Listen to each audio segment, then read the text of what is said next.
This is Kari Randolph, and you are listening to 11 O'Clock Comics. Booyah.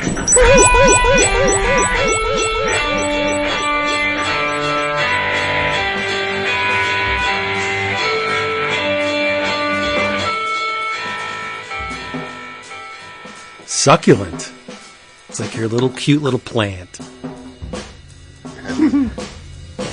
Like some aloe vera, though, more than like a cactus. Because he's smooth. Yeah. Soothing. Yeah. There's that. What was the guy? The Audrey. It was Audrey 2. And who produced that movie? The movie, was it Corman? It was Roger Corman. Very, very good, David. Very good. I mean, there were very few guesses I could have went with, knowing you. Yeah, I'm so predictable. Hopefully, this episode isn't going to be predictable because we have a very special guest on this 11 O'Clock Comics episode 928. Yo, and I am Vince B. You are Vince B. Yo, I am David A. Price. That's true, and I'm getting crunk tonight because I'm District Attorney Alvin Bragg. Dirty foul. You're not Bragg. You're Jason Wood, everybody. He likes to, though. Yeah. I'm on a 34-game winning streak, though, just like him. Bragg is an understatement, but anyway. Yeah. And you know, we're not going to undercut or understate the importance of our sponsor, cheapgraphicnovels.com. Cheapgraphicnovels.com is going to get you everything you want with a cover and a spine for far less than you're going to find it anywhere else. Manga, OGNs, trade paperback collections, omnibus editions. That's the new hotness, is the omnibus editions. They have all that stuff at far less than cover. And remember this, order something, reply to the email confirmation saying 11 O'Clock Comics sent me, and you will get free shipping on your next order. Where else are you going to get that? Answer? Nowhere. But cheapgraphicnovels.com. Absolute best, bar none. Close the door, drop the mic, cut the grass. Yep. Finna chicken dinner. Well, we usually play What's Dap Drinking at this point, but I'm actually drinking something. Look at you. Yeah, I thought it was a nice change of pace, what with our excellent guest and all. I'm drinking Sam Adam Cold Snap. All right, Same season. Yeah. It's a white ale. I ain't racist, nice. But it's a white ale. And it's really good. I have yet to taste a product of Samuel Adams that I did not enjoy. There you go. I'm sure if they produced Sam Adams piss flavored beer, I would probably not like that. But knowing Sam Adams, they won't do it. So no one knew you probably like it a lot. Dude, don't. Instead of the hot dogs bouncing off my face, it would be the Sam Adams piss flavor. You're so silly. Dab, what are you drinking? You're fucked up. Good Lord.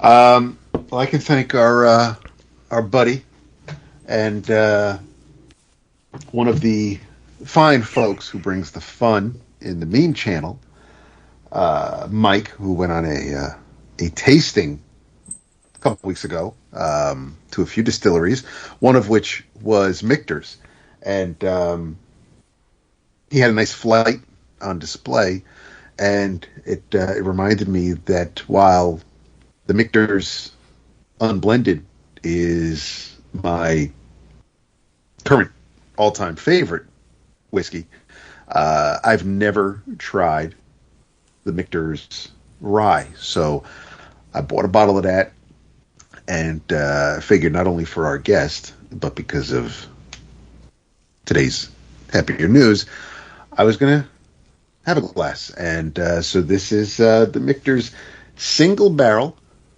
US 1 Kentucky Straight Rye Whiskey. and it's extremely dangerous. Some ryes are a little sharp, might have a bit of they can be a little smoother than a regular bourbon or straight American whiskey, but this is really good. But when you add a splash of soda, splash of seltzer, I said to Mike, I says it's dangerous because it can go down real easy. So that's what I'm enjoying, and it's really, really good. Nice. You know what else is really, really good? Oh, it's really, really good. The discussion we just had with Ian Bertram. Big fan. Yeah. Visual stylist behind, huh? No, I'm still just the fact that it's bitter.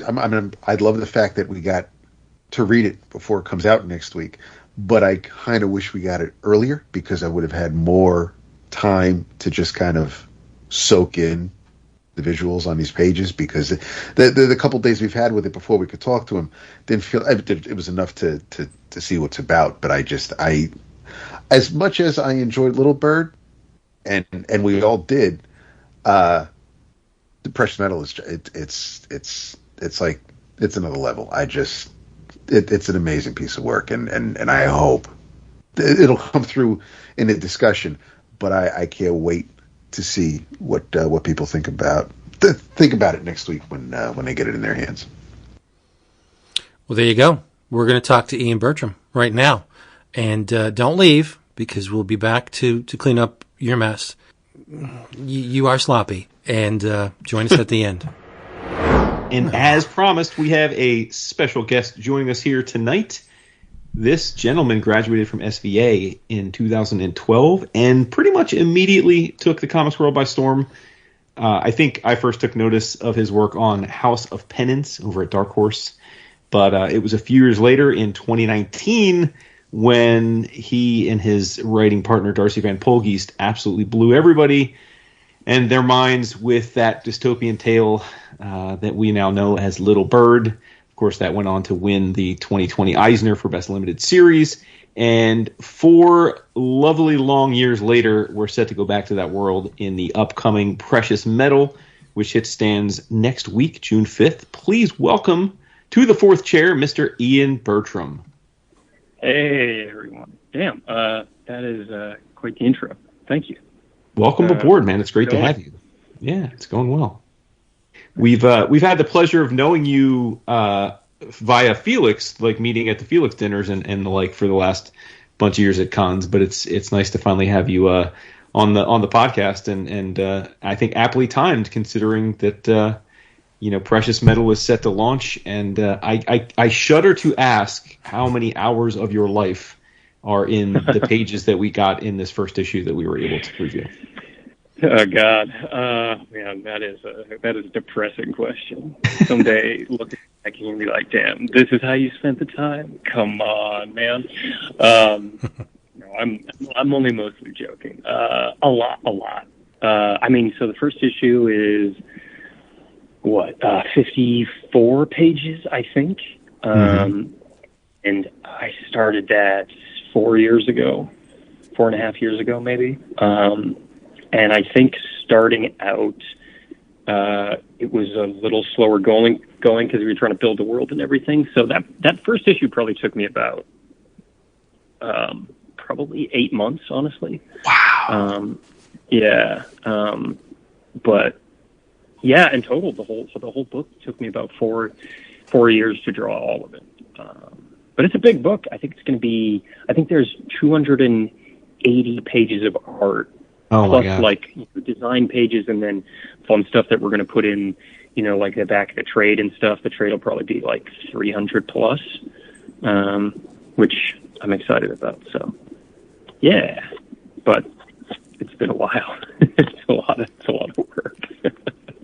Yeah. I mean, I remember in Little Bird, there was the closing little epilogue, and I think it was Darcy wrote it. And he said, there's more to tell in this world, and we'll see you back here in 2020, right? I think that's what it said in the issue. Oh my God, that is so funny. That's one of those ones where the amount of people who reached out to me online and were just like, "Hey, where the hell is this thing?" And I was just like, "Man, I am so sorry."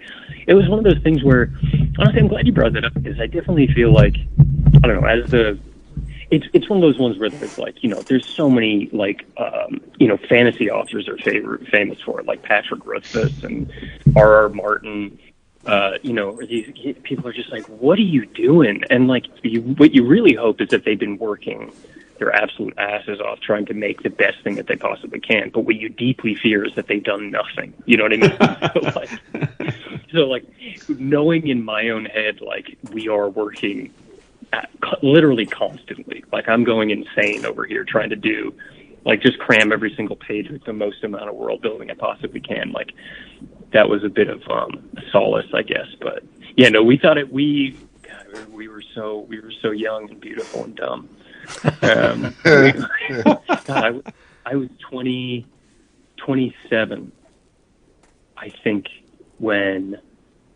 Or maybe I was 29. How old am I now? I'm 33. I think I was 28 when we said that it would come out in 2020. So, yeah, ambitious. Listen, It's all good, right? Good things come to those who wait. I mean, and you're in good company, because my favorite thing is Monsters Volume 2 came out this week, as you may know, and that was 7 years in the making, right? So. Oh my God! It was. Yeah, that first one was phenomenal. 7 years. Wow, I didn't know that. I'll have to pick it up. Yeah, for sure. But so let's go back a little bit in time first, and just sort of get your. We always, when we meet to talk to someone for the first time, we always like to get a bit of the origin story. And I mentioned you graduated, I think, from SVA in 2012. But did you study? What did you study? Illustration? Were you a comics fan growing up? How did you end up into this crazy industry? Yeah, I mean, I don't know. I mean, it's one of those things where, I mean, maybe it's a little philosophical, but looking back, you're like, well, did you ever really choose anything? But long story short, like I found myself gravitating towards comics. I think like my earliest memories are like drawing from like an X-Men, sort of like an omnibus of all of these, all of like the villains and heroes, sort of, with a single image of them and then sort of a description of them, kind of like a character book. And I would just copy those over and over again, just, absolutely loving them. And and then I would just draw comics throughout middle school and high school, and then just went to SVA and was fortunate enough to have Klaus Janson as a professor, who was incredible, and just really super encouraging, incredibly talented. Obviously as an artist, but also as a teacher, and just broke down storytelling very intuitively and gave amazing assignments. And I think that was definitely me being like, okay, this, I can really do this. And, it makes sense. Yeah, I don't know if that answers your question at all. It's funny. I'm definitely going to do. I'm sure we're all human beings, but at a certain point, someone asks you a question. By the end of your response, you're like, I don't remember what this question was. I'm pretty sure it had something to do with how you get into comics. But yeah. Yeah. No. I mean, were you big into reading comics before and into college, and if so, what kinds of things? And I ask in part because. And I'm sure we'll spend a big chunk of tonight talking about your art and your styles.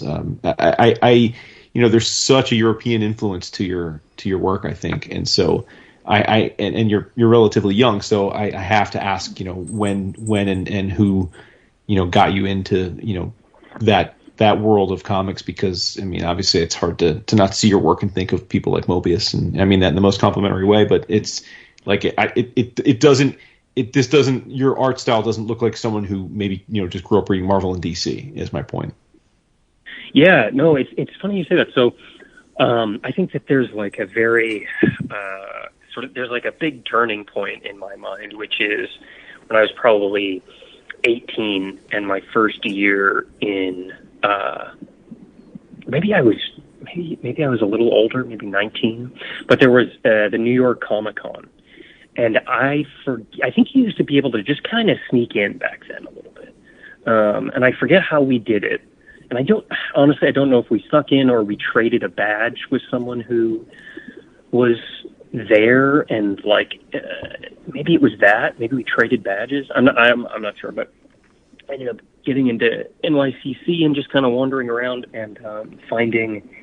It feels very romantic in retrospect, but I found this these two traveling French book salesmen, and I was like, what is this stuff? And I looked through, and I actually have it here, but it's the Airtight Garage by Moebius in French and printed on this beautiful thick cardstock rough paper, and it's black and white, so it literally looks like you have ink drawings by Moebius. And I remember picking that up and being like, oh my god, I mean, this is the best thing I've ever seen in my life. And really, after that, sort of changed what stylistically I was interested in, I think. Because before that, I was interested in, you asked about earliest comics. Earliest comics would be Akira and Sin City. And those were, when I say earliest, I mean, as far as an influence goes on the style, right? Where it's when you're first starting, you're not you're definitely influenced by things, but I think sort of consciously being oh, I really gravitate towards this type of style, and I'd like to try to imitate that and explore that, when you're, let's say, 14, 15 years old. So there's definitely a departure at one point. I think it was around 19, finding Moebius's work. And then during that period, also Darrow's Hard Boiled was a huge influence in high school, and I mean still is. So that was those are some of the earliest influences, but definitely Moebius is I'd say number one. It's really hard to be exposed to Moebius and not be transformed by the experience. Seriously. Oh my god. Yeah. Yeah, absolutely. He was one of the guys one of the first instances where someone had used physical space that allowed the environment to have its own boundaries. When you're raised on Marvel and DC, everything's in a little panel, and space is at a premium, and they have to tell the story, and they're kind of cramped, and the composition is forced just to get the story moving. But when I first saw Moebius, and it probably was Airtight Garage, and Jerry Cornelius is just driving across this landscape in a car, and you see this magnificent vista, and I was like, wow, this is different. This guy's allowing the land, the physical space, as much weight graphically as the characters. This doesn't register. And once you get the bead on Moebius, it's it's a different visual language. You can't help but be transformed by that.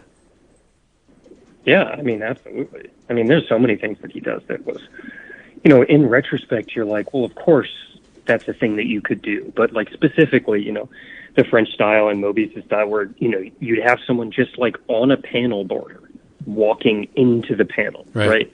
Where it's there's, I think it's from Airtight Garage, actually, but there's a very famous panel, just, character, he's walking into a bar kind of thing, but he's big in the panel. The perspective is kind of leading down into the bar, and he's just standing on the panel border, walking in. And he does that all the time, but it was one of those things where it was here's how you show the most amount of environment. You put the fucking horizon line on the panel border, and you have everything leading to it. You can stack things into oblivion in the distance, all of these really strange type of techniques, but also you're talking about the storytelling stuff, which the only other the only other comics that I'd seen that had done that were these huge, like, manga epics, like, like Akira, right, where they could take time to kind of build a world a little bit and have a little bit of like ambiance for a second, although Akira is very fast paced, but like you said, you pick up a Marvel and DC thing and it's like it's in service of the story always, which is great. But then with Airtight Garage, it's like, oh, this is a person just kind of doing whatever they want, and it's profound, which is very strange. It was incredibly influential. I think also, like, just watching him, like, switch up his styles throughout the panels, throughout the pages, like, at a whim was very cool. It was something, again, had never occurred to me, I think, because of all my influences were American comics, which is you keep the style the same always so that it never takes the reader out of the story. And maybe put the art at the same level as the story. In terms of, how it's weighted. But yeah. And then you put Blueberry next to Airtight Garage, and it doesn't even look like the same guy. Yeah, it's true. It's insane. It is. It's crazy. He started that when he was like 20 years old or something, and it's like so good already. Sorry, go ahead. No, I wanted to say I see a lot of that type of depth in this Precious Metal #1, because especially the page where Max, when I saw this panel, I was like, holy crap, because Max is hiding behind that structure. It's when the acolytes are around the kid, and the word balloon is circular, and there's a structure in the background that's also circular. So you have this kind of target in the panel, but the space between Max and the actual characters in the background is immense. And I was like, wow, that is depth right there. And there's a lot of panels in this comic that affected me the same way. There's a huge amount of space in all of your panels. I'm thinking this requires forethought. You're not just going in willy-nilly, throwing stuff down, move on to the next page, repeat. These are carefully conceived and constructed compositions, and I, for one, really appreciate this. Thank you so much. Yeah, no, I mean, I'm actually looking at that panel right now. I brought it up on the computer, and I'm really glad you see that. It's so funny because, I feel like anyone looking at their own work, or maybe you guys, if you ever listen to like an old podcast or something, you're like, oh my God, like what was I doing? It's the same with artists and where you're just like, what is this? But looking back on this, like all I see is the ways that I could have drawn it better. You know what I mean? But I really appreciate what you're saying, because like, you're like, yeah, there is depth. You know what I mean? And I think it's one of those things where, so much of this stuff was really, with Darcy and I, we'd talk about just being like, all right, we're going to spend some time on this thing. Like once we didn't make the 2020 deadline and then like, all right, we're going to do a 2021. And we were like, we just kept expanding the story because it just kept getting like better and bigger. And it was just like, all right, let's just be in service to the work, kind of thing. And so, every chance I could get, I was like, all right, how do I give the most amount of depth, or the most, like, I'm thinking like world building or vibe, and the type of vibe I try to want to give is like sort of like an overwhelming like anxiety through the mark making, or like a viciousness through like the weirdness of the characters. But then also one of the things I love is like with Matt's palette, which is so kind of like creamy and strange, and it's all of these sort of like weird dream palettes. Like it gives it this softness that's very fun. But no, I mean, I think that one of the things that all of us were trying to do, Matt included, is be like, all right, why not do something that when we look back on, we can be like, you know what, we didn't cut any corners, regardless of what that actually means. I'm always going to look back and see some panels where I'm like, oh man, why? But that's the, I guess if you look back and you're like, no, this is great, then you probably stop drawing comics, because why would you keep going? But I don't know. But thank you. That's really, it's really cool to hear. And also, like Moebius, you use pattern and texture as a shading mechanism, like a modeling technique. And I think that's great too. There's a lot of texture in your work. Yeah, I mean, I think it's one of the ways. I think that like I like things to have like a kind of a sculptural quality to them, Right? And to want to make it like clear for the reader, like what the planes of the face are, and then also, I'll do like clouds and stuff, and they're always hyper rendered. But I tend to want to do, with this is like very inside baseball, but sort of like, like the planes of the face, like having the lines kind of mimic the plane as, I'm not doing like cross hatching. I'm doing the type of hatching where, like if we're looking, down at someone, or like up at it, let's say we're looking up at a nose, right? Like the lines around the nose will be following the plane of the nose, right? It's like I tend to get a little obsessive with that. So yeah.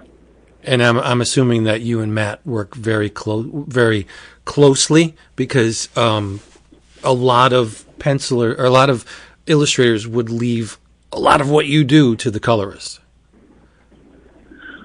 Oh, I think it was one of those things where working with Matt on Little Bird and getting samples back from him, Darcy, in my note to Matt on Little Bird, was like, hey, we want you to do the weirdest stuff you can think of doing. Like, we want this to be weird. We want this, you got any thoughts on different techniques you wanted to use but you couldn't because the projects didn't call for it? Like, use those here. And he ended up doing this really weird thing where he colored Little Bird and he's coloring Precious Metal in Corel Painter, which most colors do Photoshop, right? So it gives it this like very weird, like, I mean, if you look at the sort of the texture that he's using, it almost looks like he's doing watercolor painting on top of my inks and then going in with like a white colored pencil and just sort of like bringing out the highlights like that. Right. And sort of the edges of the paper would pick up the highlights. But I guess answer your question, it's like, my hands with Matt are completely off. I'm like, it's like, please, like you're also, I'm swearing a lot. You're good. It's fine. Yeah, no, that's fine. Yeah. I mean, he's Matt Hollingsworth. He's one of the greatest colorists of all time. Right. And every time he would turn in something, it would just be phenomenal. So, every once in a while, it would be like, hey, I was actually hoping we could go for, maybe something like this, but it's so rare. I'd say every single one of the color decisions is Matt, except for, again, maybe 2%, 3%. I think that's the other really cool thing about the project is like, same with Darcy, and same with me. We all just kind of let each other do. It's like, we're the cool thing about comics is everyone, unless you're doing everything yourself, it's like everyone kind of has their role and you got to trust people to do that to the best of their ability. And I was just kind of like, all right, Darcy's going to write the best story he possibly can. I'm going to do the best art I possibly can. And Matt's going to, and then the letterer that we had on Little Bird, Aditya, amazing. And the letterer that we have on Precious Metal, Hassan, is incredible. And then also, like, a lot of the stuff in also feel free to cut me off at any point. I will ramble. That's good. the sound effects that Hassan is using are they're kind of indistinguishable from the art in a lot of ways. Like, I think a lot of it, would make the reader wonder, like, did Ian do that? Did Hassan do that? And I'd say, again, 98% of the time it was Hassan just adding all this like cool, weird stuff in there. I'm glad you guys liked the book. Yeah, it's amazing. It's amazing.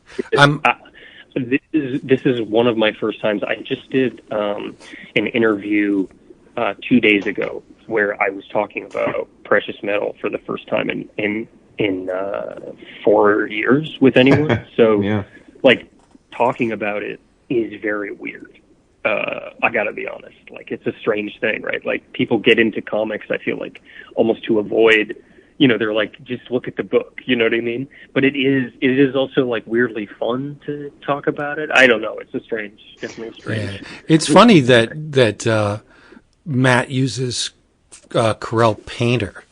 I love that program. And when you've been using these things for as long as some of us have, you kind of pick up on the history. Like, Corel Painter was, I think, the first application that mimicked real world techniques successfully. There were some tools that would try, and it just didn't look right. But Corel Painter, you could adjust the canvas to what you wanted, a toothy canvas or a smooth canvas.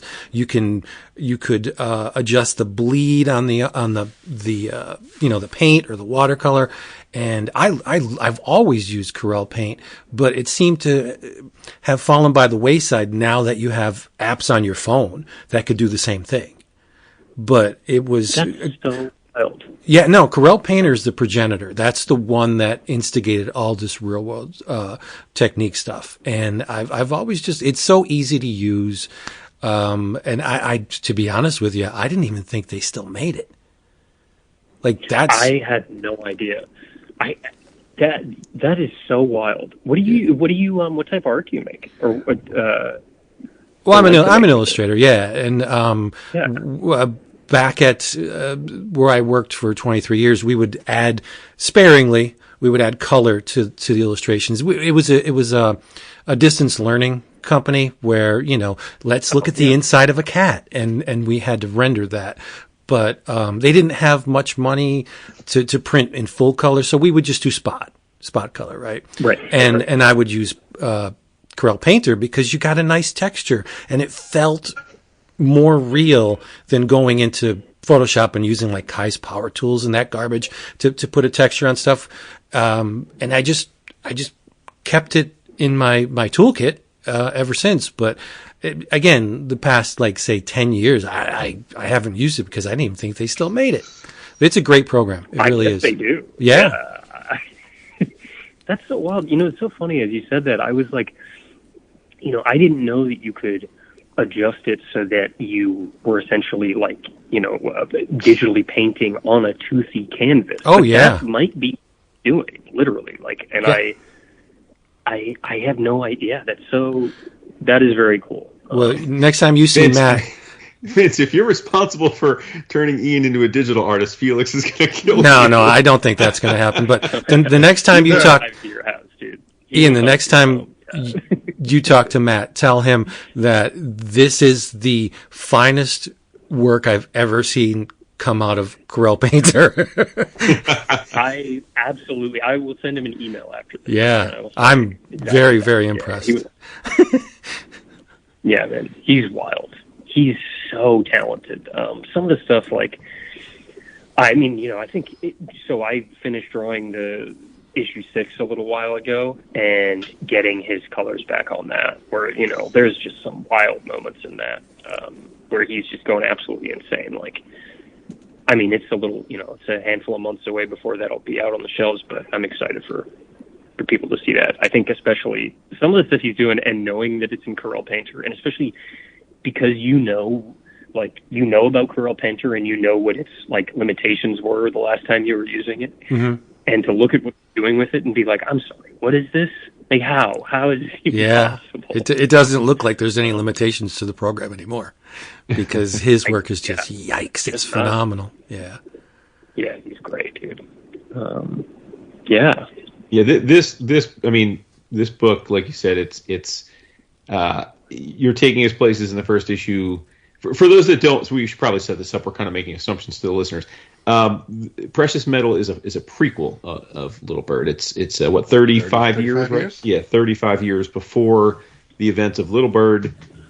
We pick up this world, and at least per the first issue, it centers around Max Weaver, the mod tracker. Again, I don't know how much you want to talk about future issues. I don't know if he remains the centerpiece of the story or not, but certainly in the first issue he's obviously the key focal point from a narrative perspective. But man, I got to tell you, after reading and talking about comics as long as we have, sometimes we're like, okay, well, we have to read these things for the show this week, and you find yourself just sort of pouring through things just to process them and move on. But I only have this digitally right now because we were sent a digital preview copy. I am angry that I don't have the physical pages to look at yet, because I got to tell you, I mean, this comic took a very long time to read, and I mean that in the most complimentary way. It was like there was so much detail, from the visual narrative on each page that I just found myself totally ensconced in it. So thank you for that. You are so welcome. I'm blushing. It's very, very cool to hear, for real. It is, again, it's one of those things where it's like, that's exactly the response that I think Darcy and Matt and I were hoping for, is that people would read it and be like, oh, this feels, I don't know, elaborate somehow, I'm a little speechless. Thank you so much. Well, I think you're ridiculously humble, because I can't fathom, as an illustrator, producing work that looks like this and not walking away from it thinking like you're the shit. Mm-hmm. I just can't. I can't conceptualize being able to make this and not knowing that you are absolutely incredible. Like, you should be the most arrogant, in my estimation, you should be the most arrogant asshole illustrator. Like, yes, I'm absolutely perfect. This is what I do. Like, it's baffling, dude, that you're so down to earth and so humble.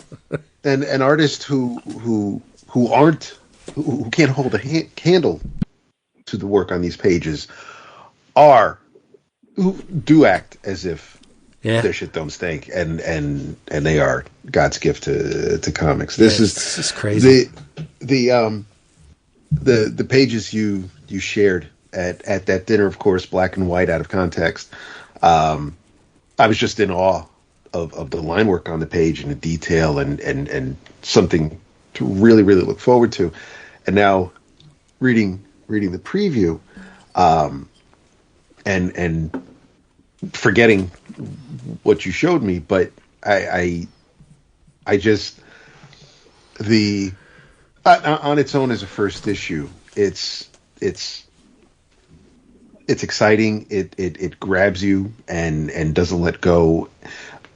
But the real fun is if you did read Little Bird and you are somewhat sort of kind of familiar with this world, then it just makes it that much more fun. I mean, between as Jason says, we right at the start we're reintroduced to Max, and all three of us reread Little Bird for tonight, and just seeing that character again, I was really, because he plays a pretty significant role in the first book, but he wasn't necessarily a character that carried the story as much as Tantu or Axe or even Little Bird, but and then you get to the last page and it's like, holy crap. But I like the prequel aspect of it, because obviously we know, well, it's hard to tell in this world of mods. So I don't want to say that's one.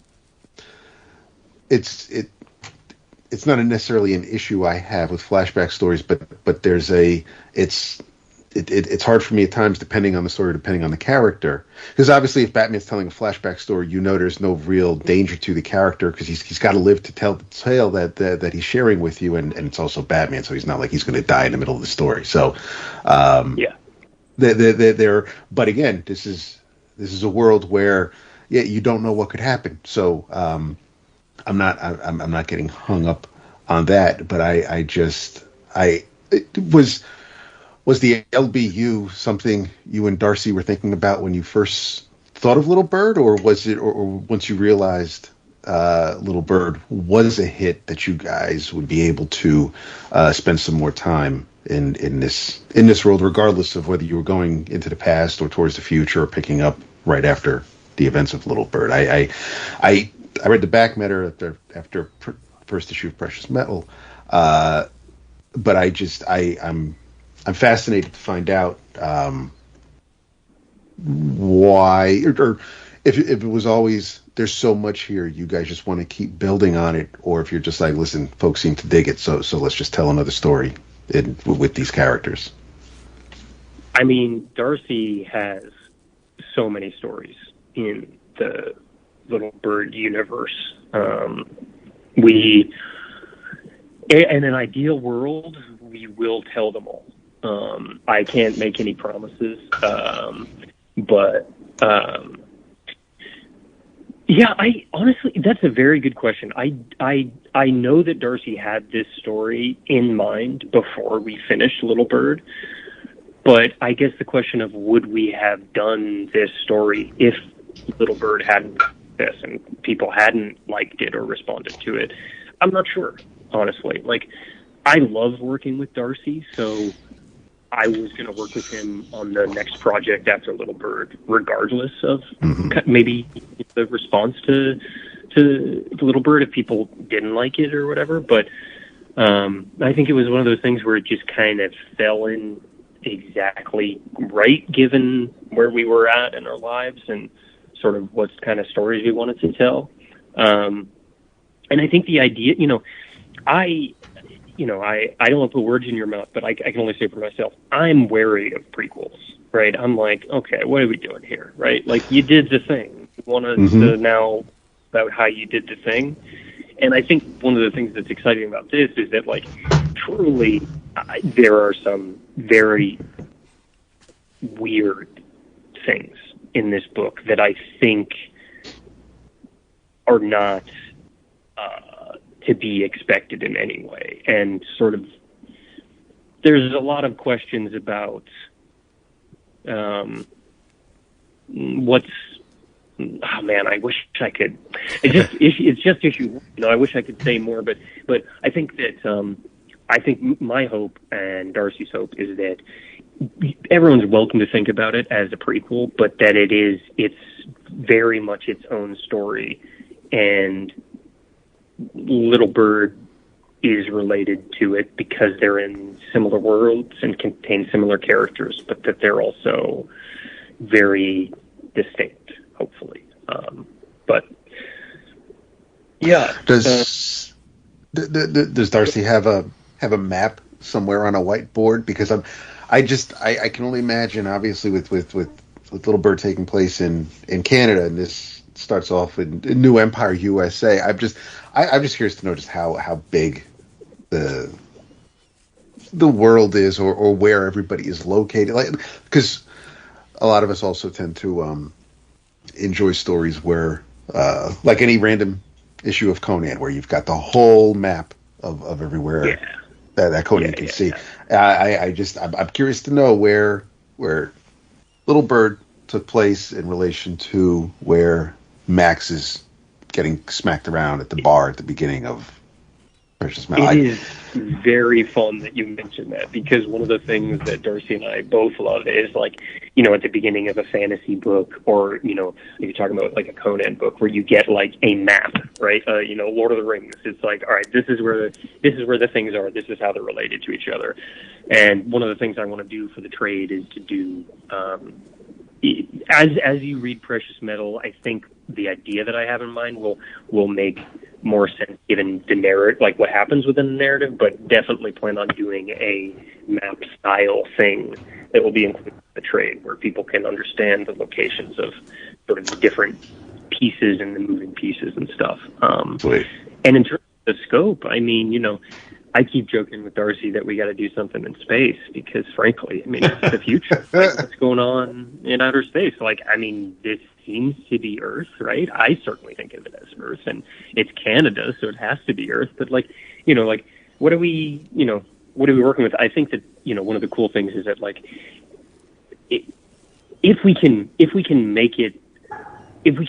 do a story that is in service of the characters and the world, and still be strange and have a strange setting or location, like, why not? I don't know how sold Darcy is on the space idea. He definitely has a bunch of ideas for the next steps for the Little Bird universe. The mod technology. Wait, say again? I didn't mean to cut you. The mod technology could be alien in origin. It doesn't necessarily have to. I mean, I can absolutely see stories taking place in space for it. Oh yeah, I don't know. I love the idea of sort of like, I like the idea of things being like, if you have a universe, I mean, that's why, like all of the, the huge, the monolith that is like, X-Men, right? And all different worlds and realities that they've, gone through. Like, if you just tell like a Logan tale, right? Like, it still is imbued with all of that history, all of the connections, obviously, unless they're doing like, well, this is completely separate from all of that. But, if you're telling it within the world that people have built and elaborated on, and it has all of that, that richness to it. So, yeah, it's one of those things like, it's a very fun world, and we will absolutely do something with it in future. I don't want to talk too much about what the next project is, just because the Precious Metal hasn't even come out yet. But, for sure, yeah. Right. But no, he's Darcy's got stories on stories. So Yeah. Putting aside, goodness. No, Jason mentioned this before about us having to consume so many comics quickly that we really don't get a chance to immerse ourselves in the work. It's a very this may sound detrimental to us, but it's a very superficial take on a lot of things. So when we have the opportunity to revisit something, it's a good thing. So in revisiting Little Bird for this issue, I didn't pick up on this when I first read it, but everybody wants to tag something. What is this? It's neoclassical. You need a name for a particular genre in order for to sell it, right? I was struck. Little Bird is folk sci-fi. It really is. I've never thought about it like that, but it absolutely is. Yeah, and I was like, God damn, they could have just milked the shit out of this. Folk sci-fi, a new genre, but because like folk horror is very, very popular now, and the Little Bird is tied to the same chestnuts as folk horror. The story is literally built off the land. The land is a major component of Little Bird and the belief system of the people that live on it. And Arthur C. Clarke, again, magic is just technology we don't understand yet. All of that together, I was like, damn, this is folk sci-fi. And I don't see that so much yet in Precious Metal, but I'm sure, it being the same universe, I'm sure it's going to crop up sooner or later. I would be really interested what you think by the end of the book. Okay. We should talk again, because I really like the folk sci-fi thing. I never thought about it like that, and as soon as you said it, I was like, damn, that is such a missed opportunity. What were we doing? Yeah, milk it. Folk sci-fi. I mean, it reminds me of like I was listening to this podcast and they were talking about. I wish I remembered the name. I'll try to think about by the end of this conversation. But as these two women, and they were talking about Little Bird, and they were like, "Yeah, it's biopunk," and I'd never heard that before. Oh, I was yeah. like, that's phenomenal. Maybe that's a term that exists, but no, this is another one where it's like, oh yeah, folk sci-fi. That's exactly right. I think, yeah, man, I'm very excited for you to see where Precious Metals goes, because I think that you could. I don't know if you would add folk sci-fi to this one, to be totally honest, but I think you might add another one to it that I will see. But yeah, that's so funny. It's good to hear the enthusiasm in your voice as you're describing what is to come, because to me, that energy is going to be apparent in the work. Mm-hmm. You're going to be able to feel that. To add to that, I think it's fair.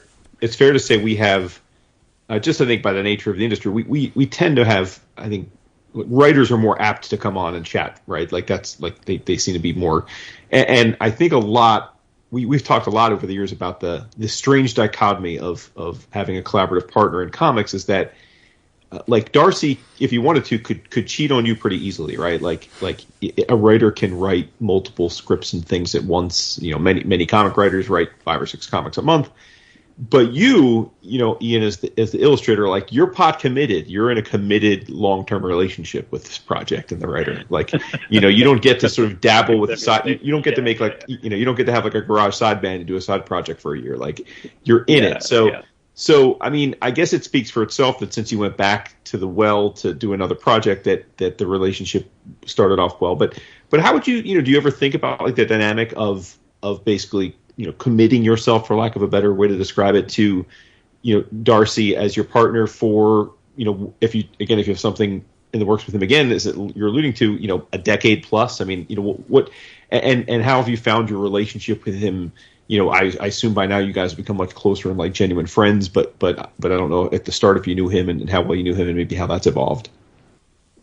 Yeah. I mean, great questions. I think that I'm very defensive of.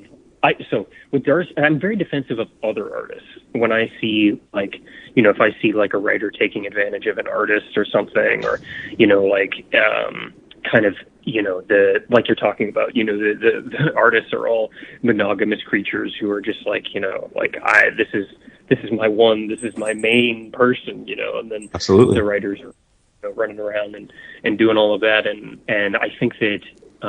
When I see that with other, not all artists or writers, but there's definitely some that'll pop into my mind, or I'm like, man, that I'll come to the artist defense in my own mind, just because I know the role of the artist, and I know that it's that I know the intricacies of the difficulties of being an artist. But with Darcy, which is pretty crazy, is that like he and I have been working together for 10 plus years now. When we started Little Bird, it was 2013, and then I did House of Penance after I did issue 1 of Little Bird. And then we went back to finish Little Bird afterwards, because we'd gotten some advance money from a French publisher to make the book and all that. But no, I mean, working with Darcy is a real... I don't know. I mean, it's the closest to any, like, in my mind, when I talk about it, I almost am afraid that I'm going to make other artists jealous, because I'm so, I don't know, it's like a hive mind in a lot of ways. Like, Darcy will come, to me and he'll be like, oh my God, I just got excited about this really cool idea. And like, as he's saying it, before he gets to it, in my own mind, I'm like already there, and vice versa, where I'll be like, oh man, what if we did this cool visual here in the corner, and it maybe added a thing, and he's like, oh my God, I love that, it's like a real, we definitely have our roles, right? Like Darcy is the writer and I am the artist. But we trade a lot of very fun, ideas back and forth, and I think also thematically, like we're very interested in working in the same sort of themes, like just themes of like absolute like brutality and viciousness, but also kind of like counterweighted by like a weird kind of hope that you're not really sure why the characters even are able to possess that in the circumstances of the world that they're in, kind of thing, but No, I mean, I love Darcy. He's my one and only. He's my main squeeze. Oh.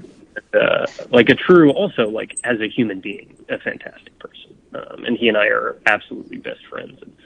I mean, we, in answer to your question, how we met, he found my work on DeviantArt and reached out to me, and we started talking about Little Bird, and I was like, this sounds awesome. Why not? And we just, I don't know, sometimes you just kind of know, and we just had a great, just an immediate kind of rapport. And I think the main thing that I really like about Darcy and working with him, and one thing that I try to do, and I hope that I do as well, which is that, like, removing my ego, he removes his ego, and it's like, all right, what is literally the best option for the story right now? You know what I mean? And hopefully that translates, and one of the ways it translated was us adding pages, or being like, you know what, being like, man, this has to be longer. We have to make this scene perfect,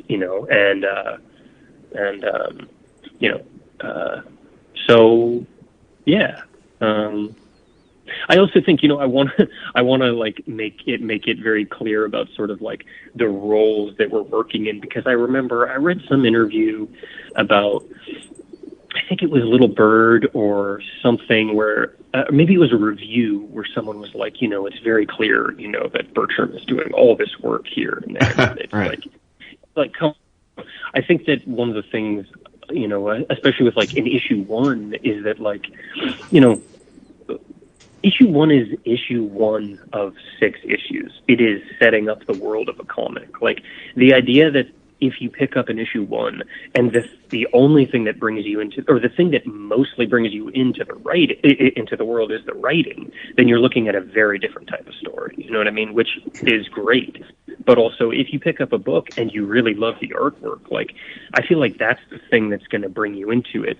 And then the story is what's going to keep you going. And then hopefully, by issue 2 or 3, or definitely by the end, those have become not separated in any way, right? Where they're working in perfect symphony together. But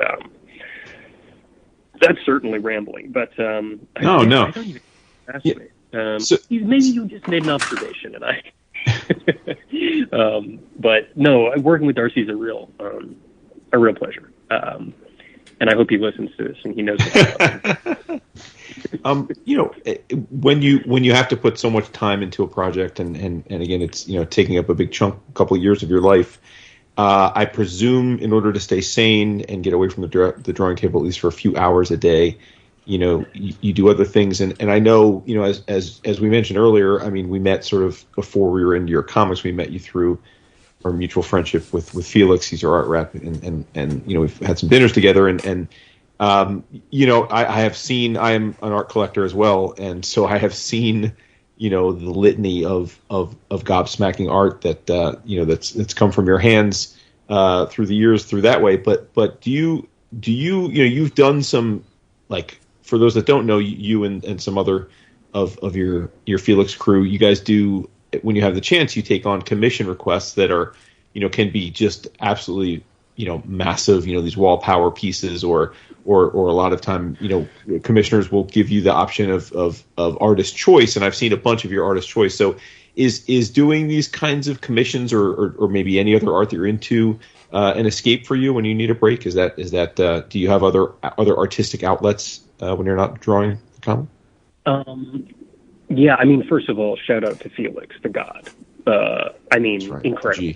The G. As a person like you're talking about, but man, I've known Felix for a long time now, and just an amazing person, amazing art rep, but also like the patrons, like the people who have bought my work over the years, like through Felix. Literally, that's the reason I got to do Precious Metal and do it the way that Darcy and I wanted to, which was that I was able to sell artwork through Felix and do commissions that were able to support me so that I could do this like insane undertaking. So if any of those people are listening to this, like truly, I really very much appreciate it.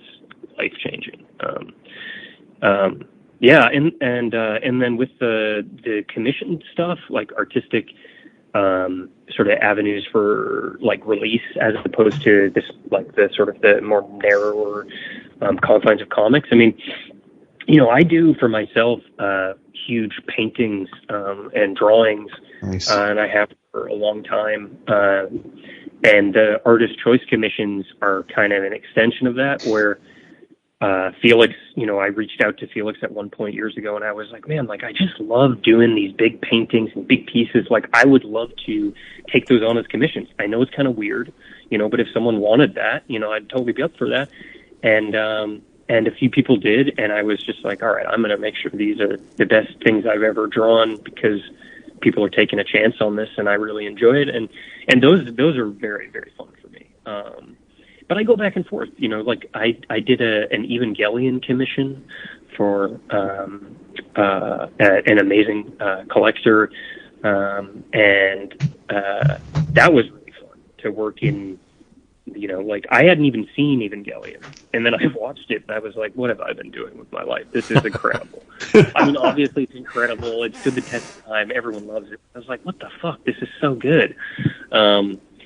But I mean, I will say this. I think beforehand, we kind of, before we actually started the podcast, we were setting up the Skype stuff and everything, trying to make it work. And I mentioned Muay Thai, and that is in my mind like an artistic discipline that I've been doing for the past almost 4 years, I guess.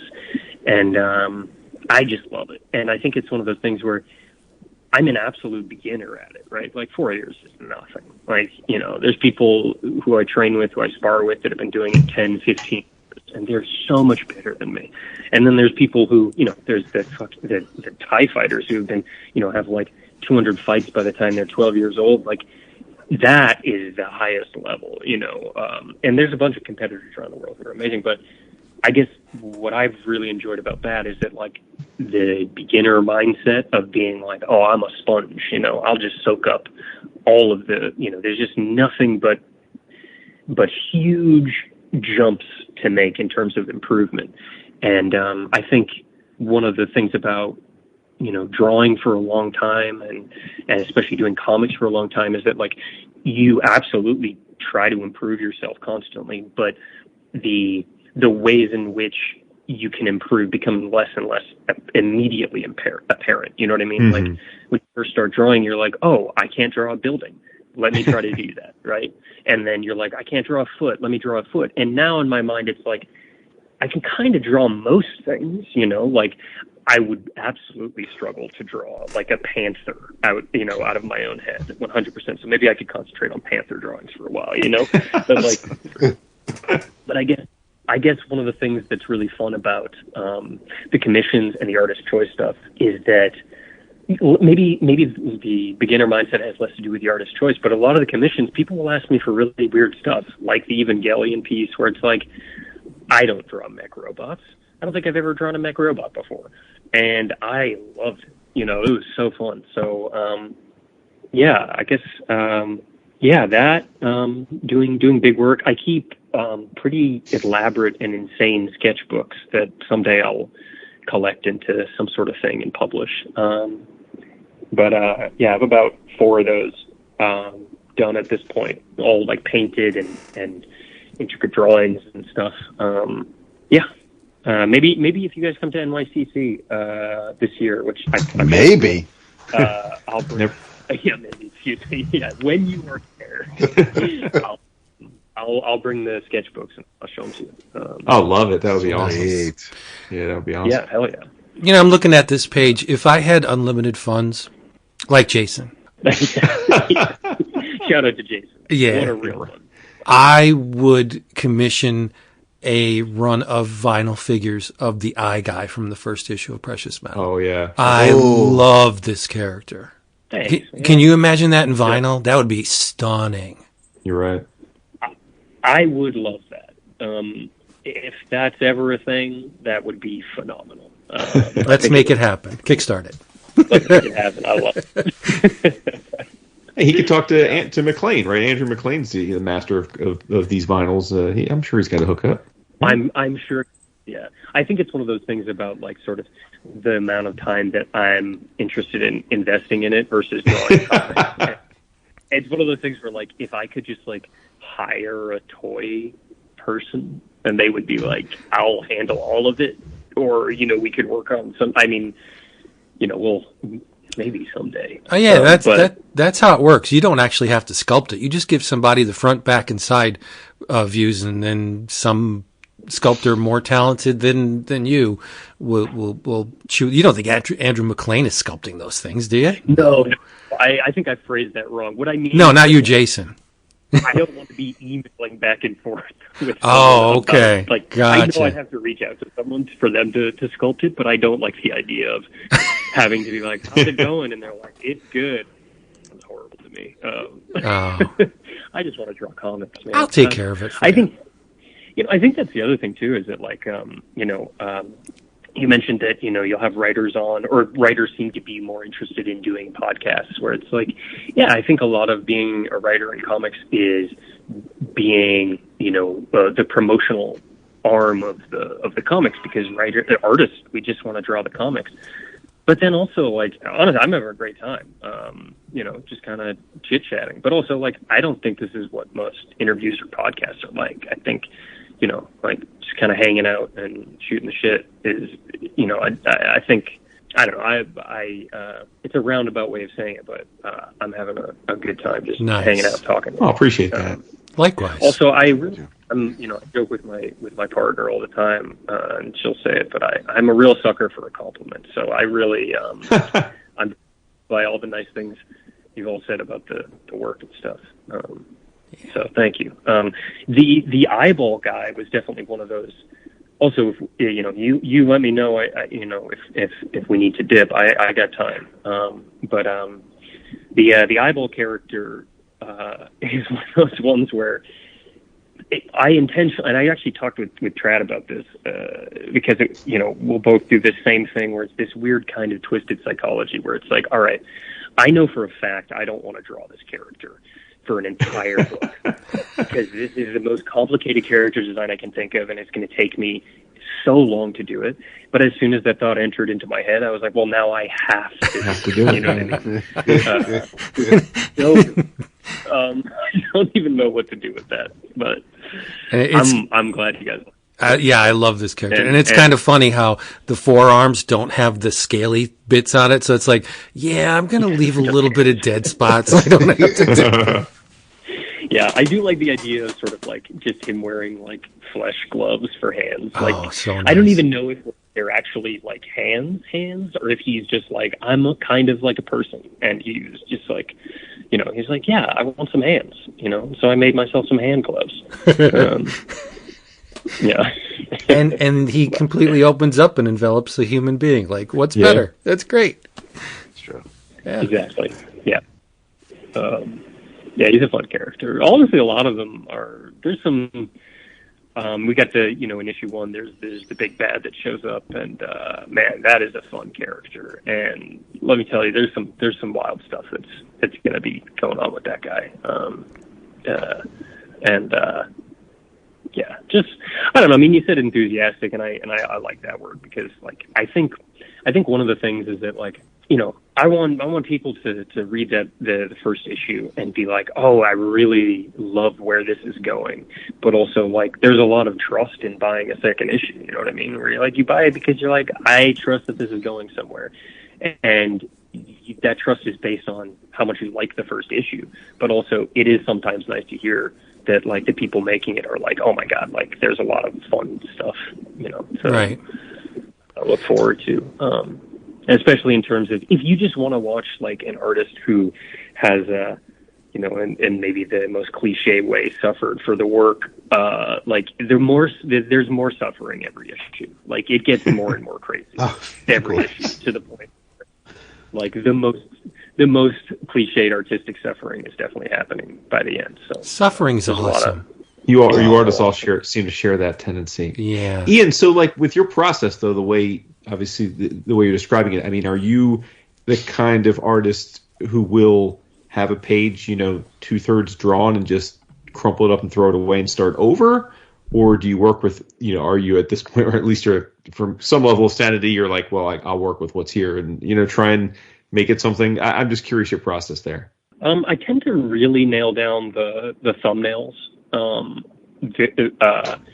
So the way that so I've kind of switched things up more recently, but for most of Precious Metal, I'd say issues 1 through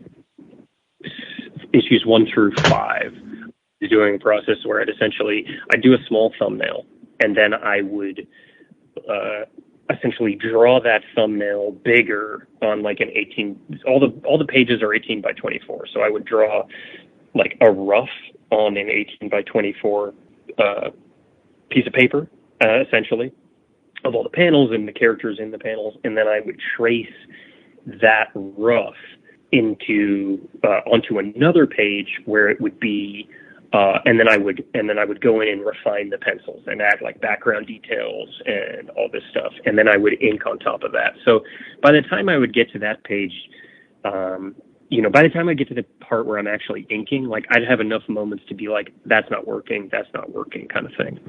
So I don't often throw away pages. I think I've definitely thrown away a panel or 2, maybe 3 throughout the course of Precious Metal, but not really, not that much. It's more the constant aches from being hunched over a desk. And but I also, it's fun to joke about it being, suffering and all that, but I really do enjoy it in a very profound way. I think in a way that, it's I don't know, it's that flow state. This is not specific to me. This is, I think, the common thing with all artists or anyone who does any type of thing that they really love. Even when they do it for long enough that it, is difficult and all that stuff. But like, there is like a deep reward in there somewhere. And I'm not entirely sure where that comes from. Or if I'm even really interested in exploring where it comes from, but it is it's very cool. But in answer to your question, no, I don't usually throw pages away. Good for you. I was worried. I was worried for a second there. No. I know some people who do, and that is wild. Yeah, that's a wild one. That's intense. What else? You guys got any more questions? I think we should. No, I think we're probably pretty good because again, we don't want to get into the plot machinations, obviously. Other than just to say again, we all read it and loved it, and looking forward to what's to come. Will it be? It'll be monthly, right? Like it's because it's already done. You've already drawn it, so. It'll be 6 months straight. Yeah. Okay. 6 months straight. Yeah. Right on. And then, do you know if we're gonna? I'm a sucker for a good piece of shelf porn. Do you know if we're gonna get any chance of a combined hardcover, a little maybe slipcase, something like that on all this when all is said and done? I mean, I really hope so. Nice. One of the things that Darcy and I were just talking about today, and I've talked about a little bit over maybe the last year and a half, is doing like an oversized black and white version of the book. Right on. In like a hardcover thing where I don't know like who would even buy that, but I frankly would love to have one. So, we're definitely going to try to do that. And then I would guess that we would do a hardcover of the collected issues, with color and everything, for a trade. And then, I think it really depends on, I think, sort of what Image thinks we should be doing. But I personally would love to have a hardcover, and I think Darcy's leaning the same way. So I'm not going to promise it, but I feel like probably, yeah. And that's what you're talking about, right? Like, yep. Like absolutely. Big hardcover. Yeah. And, I would love to also, at some point do some like cool, at some point, in the future, when Darcy and I do, a book 3 in the Little Bird universe, and just have that be like a cool box set with like all new art and stuff would be really fun. So, but that's a little while in the future. Right, fair enough. Yeah. Listen, man, it thanks so much for coming on, and I'm, I hope that the book is as much a commercial success as I know it'll be creatively, because that's always nice. Not the for that per se, but and I guess as you alluded, you'll be at New York Comic Con. We will, of course, be there. So looking forward to seeing you there. Anything before we let you go that you want to, leave the folks with? Maybe, I don't know if you care about promoting your socials or anything like that. By all means, we want to make sure that we cover that before we go. I think I'm good. I'm Ian Bertram, INK on Instagram, but I don't really use it much. I upload stuff, just cause it's fun sometimes. And to get people, updated on precious metal coming out and stuff. But no, the original art sales are through Felix Comic Art, which you've mentioned, and he's phenomenal. So if anyone's interested in the original art, definitely reach out to him. But no, I think that's it. I'm sure I'm missing something, but yeah, I had a blast, guys.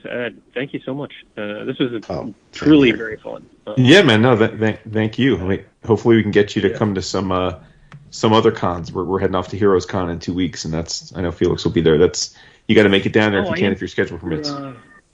I am going to San Diego for the first time. Okay. This year. It's going to be wild, but I might try to make it to Heroes Con next year. I heard I was listening to your last podcast, and you guys were talking about Heroes. What a convention. Holy shit. Oh, yeah, it's crazy. You're saying, just the art valley is amazing. And also, just all of the artists down there, and it's the most inclusive show I've ever been to. Where everyone's just hey, who are you? You want to be a friend? In a very cool and easy way. It was 100%. I loved it. So I hope you guys have a blast. Appreciate it. Yeah. Again, thanks so much for coming on, and we look forward to as it unfolds. And like you said, maybe we'll ping you after the series is wrapped up in 6 months, so we can talk in depth about the. Whoa! Wait a minute. Wait, I was going to tell him, hey, let's pencil you in for once a month as each issue comes out. Oh my god! Hey, all right, annotated talk on I it. love Yeah, and it'll get the man's got Muay Thai to win. It'll get progressively more relaxed till when the 6th issue comes out. We'll be talking about bowling and your favorite foods. I think Tony and stuff. Fleece is somewhere right now, feeling like he got fired, but he doesn't realize. He doesn't realize it yet. So, very nice. I love it. The seat is always open for you, sir. Yeah, thanks so much, man. All right. Peace. Nice. Have a good one. Have Peace a great and love. night, all right? Have a great night. Take care. Thank you. Bye, guys. I remember thinking Little Bird art was ridiculous, but rereading it, I was like, holy shit, what the fuck's going on here, dude? My guy does not know how to say no to a line of detail. And I've noticed that the more idiosyncratic the art is, the more unique and accomplished and next level, the less the producer thinks of their talent. It's very strange. People that I've spoken to who are very good at what they do the majority of them don't seem to realize just how special and unique their talents are. Yeah. It's strange. It's strange. But it doesn't, it fascinates you though, because just as artists are, even though we have kind of these stereotypes that we put in with artists, you think about the ones that we know. Their personalities and their way to handle this do vary greatly. I'm not going to put anybody's names on blast because I don't want to seem like we're. But there are people that we know that are very talented, but also very confident in their work. They definitely kind of walk the walk and talk the talk, like you said. Which is true. And I don't want to again name names, but there's a couple I'm thinking of right now, and it was they're hella confident in their work very much. They are, but they also aren't Ian Bertram. No offense to those people, but interesting. Well, yeah. Again, maybe styles are different. They're still good at what. The stories. But but let's look at one of I think D-Dub is pretty deferential about his own talents. I think that's probably fair. Yeah. So is Jeff Darrow, just to pull it in. Darrow is, yeah. But then I was thinking, but I'm pretty sure Scotty. Like a Trad Moore, or Trad's very I think he thinks he's very good. Like, I think he's not someone who doesn't think his work is worthy of the praise that it gets. Right. So, I think Tread's pretty much the exception to every rule. Yeah, that's fair. Yeah, that's fair. So, yeah. All right. Well, hey, everybody, we are glad that you spent this time with us. And Ian, please come back next time. In the meantime, check out our Patreon page, patreon.com/11 o'clock comics. It's recently retooled. There's a new coat of paint on the old bus. So, hope you like what you see. And don't forget, cheapgraphicnovels.com. cheapgraphicnovels.com. Have everything you want at the price you want to pay. OGNs, trade paperbacks, omnibus editions, manga, all that stuff. Far less than cover price. They are the best. So, you know what to do. Buy some comics, read them, talk about them, and then you have to say good night. Really, really need to get some kind of system here for some sounds, because dead air's not fun. It's not. Maybe a squeaky toy or one of those wind-up monkeys. David. Good night. Do, bum, bum, rapping. That's me. Uh-huh. Great. How do you say you're a white man who doesn't know how to rap without actually saying that? Pretty fly for a white guy over here. Oh, yeah. Yep. That's awesome. Did you say David? Did you say it? I did. Wow. You did, yeah. I didn't hear it, but there you go. All right, everybody. We'll be back next time because we love you so much. And So much. see? That's it for that one.